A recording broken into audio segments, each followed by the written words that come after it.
ये है अमेरिकी प्रतिनिधि सभा की पूर्व स्पीकर नैन्सी पेलोसी और ये इस वक्त भारत में हैं। इनके भारत में होने से चीन में बड़ा भूचाल आया हुआ है। ये भूचाल क्यों है, आपको जब अगली तस्वीर दिखाएंगे तो समझ आ जाएगा। ये वो तस्वीरें हैं जिसने चीन में भूचाल ला दिया है। दरअसल जो तिब्बत की एग्जाइल पार्लियामेंट है उसको संबोधित करती हुई ये तस्वीरें सामने आई हैं, जिसमें नैन्सी पेलोसी अमेरिका का रुख तिब्बत के एग्जाइल पार्लियामेंट को संबोधित करते हुए बता रही हैं। और यही वजह है कि चीन इस वक्त इस पर बुरी तरह से बौखलाया हुआ है। और यह सब कुछ भारत की जमीन हिमाचल प्रदेश की धर्मशाला में हो रहा है।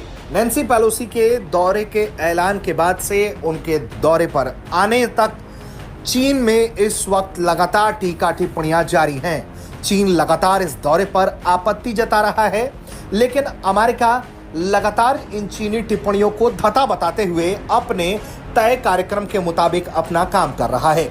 सिर्फ नैन्सी पेलोसी ही इस दौरे पर नहीं पहुंची हैं, उनके साथ इस प्रतिनिधिमंडल में विदेश मामलों की समिति के सदस्य भी हैं और इंडो पैसिफिक पर विदेशी मामलों की जो उप समिति के सदस्य हैं वो भी यहां पहुंचे हुए हैं। ये सभी लोग इस दौरे को लेकर बहुत उत्साहित हैं। ये 2 दिनों का दौरा चीन पर भारी पड़ता हुआ जा रहा है। सबसे अहम बात यह है कि दलाई लामा से मुलाकात, इसके अलावा भारतीय अधिकारियों और प्रतिनिधियों से भी मुलाकात की खबरों ने चीन को परेशान किया हुआ है। अमेरिकी प्रतिनिधिमंडल का दलाई लामा से मुलाकात ऐसे वक्त पर हो रहा है जब अमेरिकी सीनेट ने हाल ही में तिब्बत को लेकर एक नए बिल को मंजूरी दी। इस बिल के जरिए अमेरिका तिब्बत पर चीन के दावे को चुनौती देगा। अमेरिकी संसद में 12 जून को तिब्बत से संबंधित बिल पारित हुआ था। इस बिल का नाम रिजॉल्व तिब्बत एक्ट है। अमेरिकी संसद के दोनों सदनों में इस बिल को मंजूरी दी गई। इस बिल के तहत तिब्बत को लेकर चीन के फैलाए दुष्प्रचार से निपटने में मदद भी मिलेगी। उनके इसी कदम के बाद से चीन पूरी तरह से तिलमिलाया हुआ है।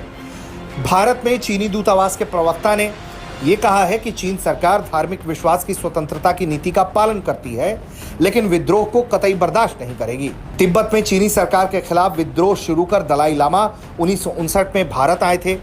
जब भी कोई अन्य देश का अधिकारी उनसे संपर्क करता है तो चीन तिलमिला जाता है। इससे पहले नैन्सी पेलोसी 2022 में ताइवान जा चुकी हैं।